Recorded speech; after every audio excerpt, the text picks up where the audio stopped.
بسم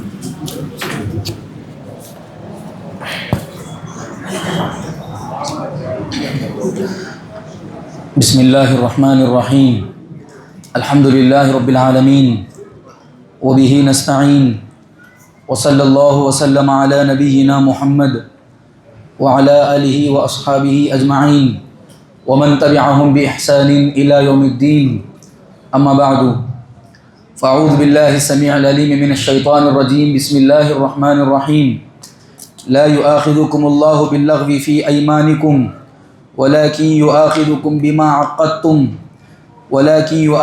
بما عقدتم الأيمان فكفارته إطعام 10 مساكين من أوسط ما تطعمون أهليكم أو كسوتهم أو تحرير رقبة فمن لم يجد فصيام 3 أيام ذلك كفارة أيمانكم إذا حلفتم واحفظوا أيمانكم كذلك يبين الله لكم آياته لعلكم تشكرون۔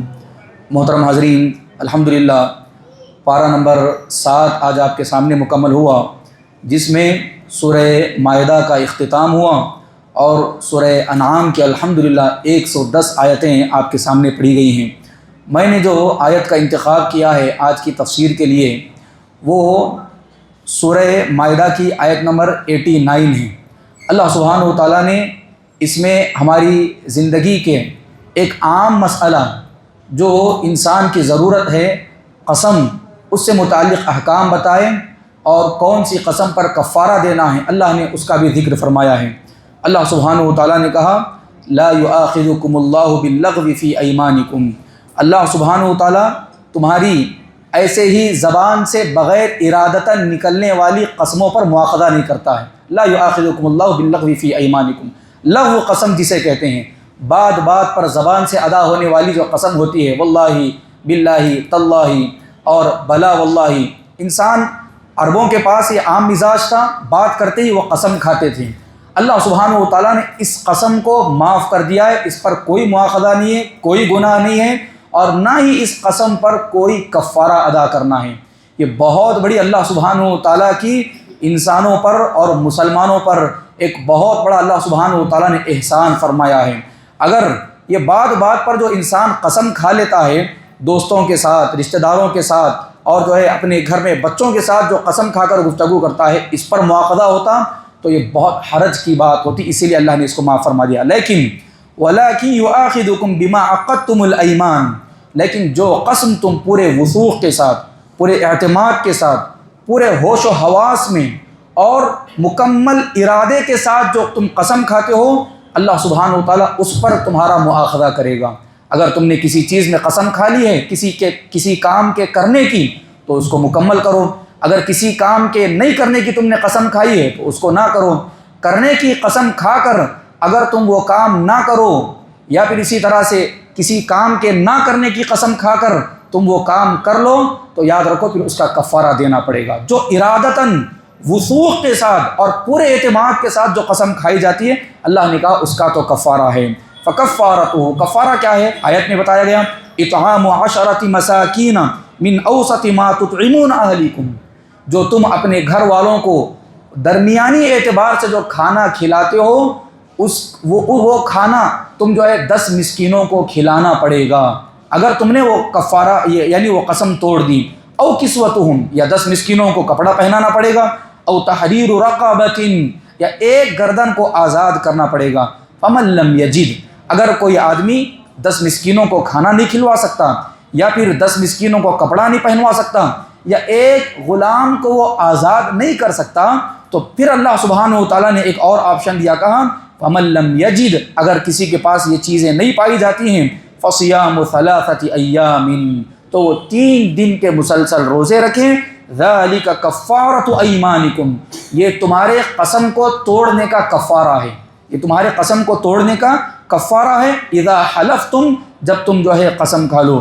واحفظوا ایمانکم، اے اللہ کے بندو قسم کی حفاظت کرو، قسم کو مذاق نہ بناؤ، اللہ کا نام لے کر تم بار بار قسم کھا کر توڑو نہ، اور اللہ کا نام لے کر جو ہے اللہ کو کوئی سامان نہ سمجھو کہ ہر چیز کو بیچتے وقت اللہ سبحانہ و تعالیٰ کا نام لے رہے ہو اور تم سامان کو بیچ رہے ہو، اور اللہ کا نام لے کر تم قسم کو توڑو یا اس کی توہین کرو، یاد رکھو یہ اچھی بات نہیں ہے، اپنے قسموں کی حفاظت کرنی چاہیے۔ کذالک یبین اللہ لکم آیاتہ، ایسے ہی اللہ سبحانہ و تعالیٰ آیتوں کو کھول کھول کر بیان کرتا ہے، لعلکم تشکرون، تاکہ تم اللہ سبحانہ و تعالیٰ کے شکر گزار بندے بن سکو۔ اگر یہ احکام اللہ سبحانہ و تعالیٰ ہمارے لیے نازل نہ فرماتا اور اس کے اندر اتنی تفصیلات نہ ہوتی کہ جو بار بار زبان سے ادا ہونے والی قسموں پر اللہ سبحانہ و تعالیٰ نے معاف کر دیا ہے، مواخذہ نہیں کیا ہے، تو انسان کتنا حرج کا شکار ہو جاتا۔ اللہ سبحانہ و تعالیٰ کا اس پر بھی ہمیں شکر ادا کرنا چاہیے کہ اللہ ہمیں ان قسموں پر مواخذہ نہیں فرماتا ہے۔ حضرت محترم، آئیے قسم کے لیے عربی زبان میں جو الفاظ استعمال ہوتے ہیں، 3 الفاظ استعمال ہوتے ہیں۔ ایک تو قسم ہے، عربی میں بھی ہے، اردو میں بھی ہے، اور نمبر 2 الحلف، یہ بھی عربی زبان میں استعمال ہوتا ہے۔ مشہور و معروف جو لفظ ہے قسم کے لیے الیمین استعمال ہوتا ہے۔ کیوں اس کو الیمین کہتے ہیں؟ کہتے ہیں کہ اللہ سبحانہ و تعالیٰ کے نام پر جب کوئی بندہ قسم کھاتا ہے تو پہلے زمانے میں اپنے دائیں ہاتھ کو، رائٹ ہینڈ کو، اسے یمین کہتے ہیں، اسے شمال کہتے ہیں، تو وہ اپنے دائیں یعنی رائٹ ہینڈ کو تھوڑا سا آگے کر لیتا تھا، جس کی وجہ سے اس کو الیمین کہا جانے لگا، اس کو قسم کا نام دے دیا گیا ہے۔ قسم کا مطلب کیا ہے؟ اللہ تعالیٰ کے ذکر کے ساتھ مخصوص طریقے سے کسی کام یا حکم کو مؤکد بنانا، اللہ سبحانہ و تعالیٰ کے کسی نام کو یا اس کی کسی صفت کو ذکر کر کے کسی کام کی تاکید کر لینا کہ اللہ کی قسم میں یہ کروں گا یا اللہ کی قسم میں یہ کام نہیں کروں گا۔ قسم ایک عبادت ہے، یہ خالصتاً صرف اور صرف اللہ سبحانہ و تعالیٰ کے نام کے ساتھ ہی اس کو انجام دینا چاہیے۔ غیر اللہ کا نام لے کر قطعاً قسم کھانا جائز نہیں ہے۔ اللہ کے علاوہ وہ نبی کیوں نہ ہو، وہ فرشتے کیوں نہ ہو، وہ کتنے ہی بڑے ولی کیوں نہ ہو، وہ اپنے سگے ماں باپ یا اپنی اولاد یا کوئی بھی شے کیوں نہ ہو، اللہ کے علاوہ کسی کی قسم نہیں کھائی جا سکتی۔ ایک حدیث آتی ہے صحیح بخاری اور مسلم کی، حضرت عبداللہ بن عمر رضی اللہ عنہما فرماتے ہیں، نبی اکرم صلی اللہ علیہ وسلم نے فرمایا، الا خبردار رہو، من کان حالفا، جو کوئی قسم کھا رہا ہے، فلا یحلف الا باللہ، وہ اللہ کے نام کے علاوہ کسی کی قسم نہ کھائے۔ فکانت قریش تحلف بآبائها، قریش اپنے باپ داداؤں کی قسم کھایا کرتے تھے۔ اللہ کے رسول صلی اللہ علیہ وسلم نے کہا کہ اگر قسم کھانا ہے اللہ کے نام کی قسم کھاؤ ورنہ خاموش رہو۔ قسم میں اصل میں انسان جو غیر اللہ کی قسم کھاتا ہے، دل میں اس کی عظمت ہوتی ہے، اس کا احترام ہوتا ہے، عزت ہوتی ہے۔ جیسے میرے ابا کی قسم، ابا کی قسم کیوں کھا رہا ہے؟ اس وجہ سے کیونکہ باپ کا دل میں احترام ہے، عزت ہے، توقیر ہے، جلال ہے۔ اب وہ باپ کا نام لے کر وہ جھوٹ نہیں بول سکتا، اسی وجہ سے وہ اپنے باپ، اپنی ماں، اپنی اولاد یا قرآن یا اس طرح کی چیزوں کی وہ قسم کھاتا ہے۔ تو اللہ سبحانہ و تعالیٰ نے ہمیں یہ حکم جاری فرمایا، یہ عظمت، یہ احترام اور یہ جلال خالصتاً اللہ کے لیے ہونا چاہیے، اور یہی چیز غیر اللہ کے لیے ہوگی تو یہ کہیں نہ کہیں توحید کے منافی ہے اور یہ شرک کی طرف لے کر چلے جانے والی ہے۔ ہم قسموں کو معمولی سمجھتے ہیں اور بات بات پر غیر اللہ کی قسم کھانے لگتے ہیں۔ یاد رکھیے، قسم غیر اللہ کی کھانا اعتقاداً، یہ جملہ یاد رکھ لیجئے، دل میں مکمل عقیدہ غیر اللہ کے لیے ہو اور احترام ہو، عزت ہو، اور اس بنیاد پر اگر کوئی قسم کھا رہا ہے تو یاد رکھیے وہ شرک کی طرف لے کر جانے والی ہے، اور اللہ کے رسول صلی اللہ علیہ وسلم نے غیر اللہ کی قسم کو شرک کہا ہے۔ میں مختصر انداز میں قسم کی 3 اقسام آپ کے سامنے ذکر کر دیتا ہوں۔ علماء قسم کی 3 اقسام ذکر کرتے ہیں۔ سب سے پہلے الیمین اللغو، بیکار قسم۔ کون سی قسم؟ جس پر کوئی مواخذہ نہیں ہوتا۔ انسان جب کبھی کبھار بات کرتے ہوئے، گفتگو کرتے ہوئے قسم کھا لیتا ہے اور بات بات پر قسم کھاتے رہتا ہے، اس پر اللہ سبحانہ و تعالیٰ نے کوئی مواخذہ نہیں رکھا ہے، اور دل میں اس کا کوئی ارادہ بھی نہیں ہوتا ہے، نہ ہی کوئی مواخذہ ہے، نہ ہی کوئی کفارہ ہے، اور نہ ہی کوئی گناہ ہے۔ اللہ نے یہ معاف کر دیا ہے۔ آیت کا پہلا ٹکڑا اسی بات پر دلالت کرتا ہے، لا یؤاخذکم اللہ باللغو فی ایمانکم، تمہارے لغو قسم پر اللہ نے کوئی مواخذہ نہیں رکھا ہے۔ ہاں، قسم کی ایک جو دوسری قسم ہے جسے علماء کہتے ہیں قسم منعقدہ، پورے وثوق کے ساتھ، پورے ارادے کے ساتھ مستقبل میں کسی کام کو کرنے یا نہ کرنے کی قسم کھانا، یہ یاد رکھیے اس قسم کو پورا کرنا پڑے گا۔ اگر کوئی آدمی اس قسم کو توڑ دے تو پھر وہ کفارہ ادا کرے گا، جو کفارہ ابھی آپ کے سامنے ذکر کیا گیا ہے۔ وہ قسم کیا ہے، اس کی کچھ مثالیں میں آپ کے سامنے ذکر کرتا ہوں۔ جیسا کوئی آدمی ایک قسم کھا لے کہ اللہ کی قسم میں کل غریبوں میں کھانا تقسیم کروں گا، اب اس نے قسم کھا لی، اب اس کو یہ کام کرنا ہی پڑے گا کیونکہ اس نے اللہ کی قسم کھا لی۔ اگر کوئی آدمی یہ بھی کہتا ہے اللہ کی قسم میں اگلے ماہ تمہارا قرض ادا کر دوں گا، کوئی قرض لے لیا، اگر وہ بولتا کہ میں دے دوں گا، بات ٹھیک تھی، اب یقین دلانے کے لیے، سامنے والے کے دل کو مطمئن کرنے کے لیے اب یہ قسم کھا لیتا ہے، اللہ کی قسم دے دوں گا۔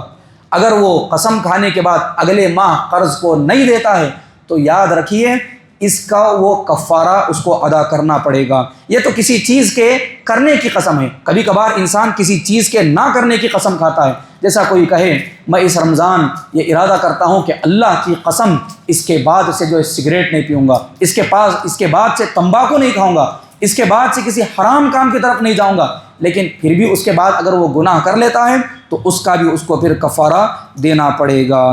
تو محترم حاضرین، اسے الیمین المنعقدہ کہتے ہیں، اسی پر اللہ سبحانہ و تعالیٰ نے کفارہ رکھا ہے۔ یہ قسم کی دوسری قسم ہے۔ قسم کھانے کی ایک تیسری قسم الیمین الغموس، جھوٹی قسم کھانا، یعنی پورے دل کے ارادے کے ساتھ اور پوری نیت کے ساتھ انسان کو معلوم ہے کہ میں جھوٹ بول رہا ہوں، بچنے کے لیے، کوئی اپنا ذاتی فائدہ حاصل کرنے کے لیے کوئی جھوٹی قسم کھا لیتا ہے تو یاد رکھیے یہ گناہ کبیرہ ہے، بڑے گناہوں میں سے ہے۔ ایک حدیث آتی ہے، مشہور و معروف حدیث ہے، صحیح مسلم کے، نبی اکرم صلی اللہ علیہ وسلم فرماتے ہیں، آپ صلی اللہ علیہ وسلم سے پوچھا گیا کہ اللہ کے رسول بڑے گناہ کیا ہیں، کبائر کیا ہیں؟ اللہ کے رسول نے 4 گناہ ذکر کیے۔ الکبائر الاشراک باللہ، اللہ کے ساتھ شرک کرنا، وحقوق الوالدین، وہاں ماں باپ کی نافرمانی کرنا، اور کسی نفس کو قتل کرنا، والیمین الغموس، اور جھوٹی قسم کھانا۔ کیسے جھوٹی قسم کھانا؟ جیسا مثال کے طور پر میں کسی کو بلا کر کہوں کہ کیا آپ نے میرے بارے میں اس دن برا بھلا کہا تھا؟ اب اس کو معلوم ہے کہ میں بولا بھی ہوں اور میں نے غلط سلط کہا بھی ہے، بچنے کے لیے، ذاتی فائدے کے لیے وہ کہہ دیتا ہے اللہ کی قسم میں نے نہیں کہا تھا۔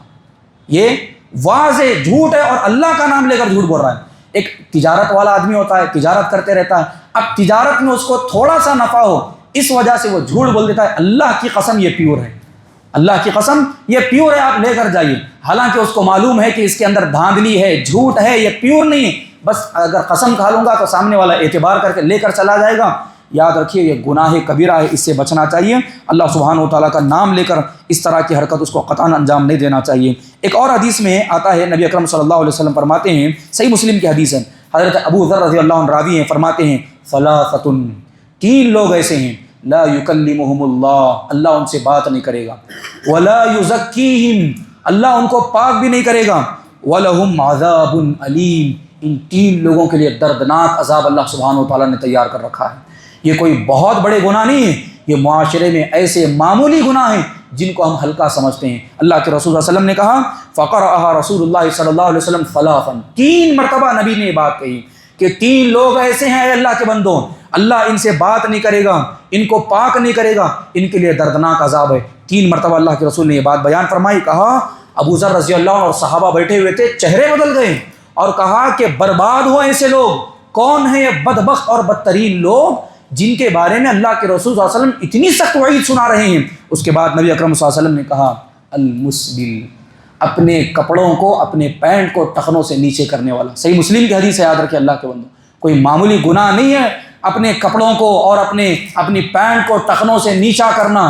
نبی اکرم صلی اللہ علیہ وسلم نے 3 وعیدیں سنائی ہیں۔ المسبل، سب سے پہلا وہ آدمی جو اپنے کپڑے کو اپنے ٹخنوں سے نیچا رکھتا ہے، یہ مردوں کے لیے ہے، اور والمنان، دے کر احسان جتلانے والا، اس کے لیے بھی اللہ کے رسول صلی اللہ علیہ وسلم نے بڑی سخت وعیدیں سنائی ہیں۔ نمبر 3 والمنفق سلعتہ بالحلف الکاذب، جھوٹ بول کر اللہ کی قسم کھا کر اپنا سامان بیچنے والا، اللہ کی قسم کھا کر اپنا سامان بیچنے والا۔ یاد رکھیے ان تینوں کے لیے نہ ہی اللہ سبحانہ و تعالیٰ ان کو بات کرے گا، نہ ہی پاک کرے گا، اور نہ ہی جو ہے اللہ سبحانہ و تعالیٰ کے پاس ان کے لیے دردناک عذاب ہے۔ یہ قسم سے متعلق کچھ احکام تھے جو بڑے اختصار کے ساتھ میں نے آپ کے سامنے بیان فرمائے ہیں۔ ہمارا جو مقصود ہے وہ مقصود یہی ہے کہ جو وثوق کے ساتھ، اعتماد کے ساتھ، پورے بھروسے کے ساتھ مستقبل میں کسی کام کے کرنے یا نہ کرنے کا جب ارادہ کر لیتے ہیں تو اس پر جمے رہنا چاہیے۔ ہاں، یہ بات ضرور یاد رہے کہ وہ کام حلال ہونا چاہیے، حرام کام نہیں ہونا چاہیے۔ اگر حرام کام ہے تو آپ وہ قسم توڑیں گے۔ اب علماء کا اختلاف ہے، حرام کام پر جب کرنے کا ارادہ کر کے آپ جب قسم کو توڑ دیتے ہیں تو اس کا کفارہ ہے نہیں ہے، تو راجح بات یہی ہے کہ اس کا بھی کفارہ ادا کیا جائے گا۔ تو اس کا کفارہ کیا ہے؟ یا تو جو ہے آپ 10 مسکینوں کو کھانا کھلائیں، یا کپڑا پہنائیں، یا پھر ایک غلام کو آزاد کریں۔ اگر اتنی طاقت نہیں ہے تو 3 دن کے روزے رکھیں۔ دعا کرتا ہوں اللہ سبحانہ و تعالیٰ سے، اللہ سبحانہ و تعالیٰ مجھے آپ تمام کو یہ جتنے بھی احکام ہمارے سامنے ذکر کیے جا رہے ہیں یا قرآن مجید کی جو تفسیر آپ کے سامنے پیش کی جا رہی ہے، ان کو غور سے سننے سمجھنے، اور اللہ سبحانہ و تعالیٰ ان آیتوں میں ہمیں غور و فکر، تدبر و تفکر کرنے کی توفیق عطا فرمائیں۔ یہ ماہ رمضان ہمارے لیے مبارک بنائے، خیر کا باعث بنائے، بابرکت بنائے، اور ہماری اللہ سبحانہ و تعالیٰ اس مہینے ضرور و ضرور مغفرت فرمائے، آمین۔ والسلام علیکم ورحمۃ اللہ وبرکاتہ۔